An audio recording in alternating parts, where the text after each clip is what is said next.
Patay sa pananaksak ang isang negosyante sa Kalasyaw, Pangasinan. Pinagbabaril naman hanggang sa mamatay ang isa ring negosyante sa bayan naman ng Alcala.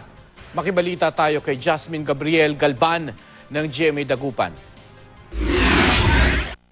Patay ang 62 anyos na negosyante matapos pagsasaksakin ng hindi pa nakikilalang mga sospek sa Kalasyaw, Pangasinan nitong Sabado ng gabi.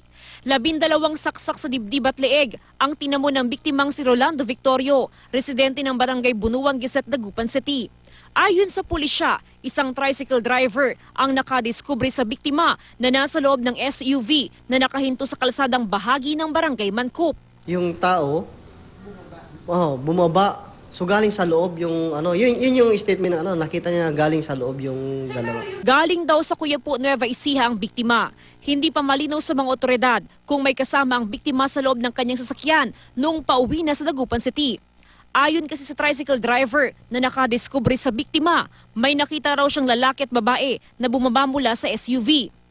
Posible umanong may kinalaman sa negosyo ng biktima ang krimen, pero hindi rin sinasantabi ang anggulo ng robbery. Accordingly, sabi ng asawa niya na na-interview namin taga Bunuan sa Dagupan, may sling bag daw siyang dala-dala na kung saan nandoon sa sling bag na yung mga listahan niya, mga pautang niya, saka may lamang pera daw.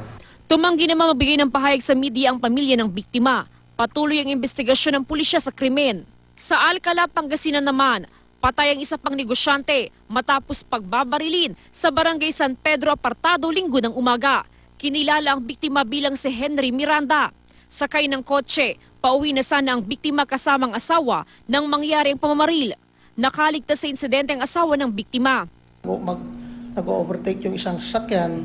Pagkatapat ng sasakyan, saka siya binaril.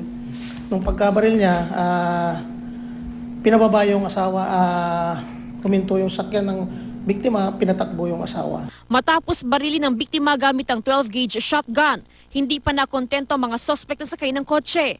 Ginulungan pa nilang katawan ng biktima. Ayon sa investigasyon ng pulisya, posibleng pinag-aralan ng galaw ng biktima. 3 motibo ang tinitingnan ng pulisya, kabilang ng love triangle.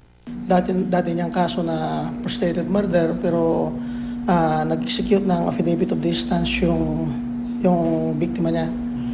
Pangalawa, doon sa alitan ng kanyang kuya tungkol sa lupa. Tumanggi mabigay ng pahayag ang pamilya ng biktima habang nagpapatuloy ang investigasyon.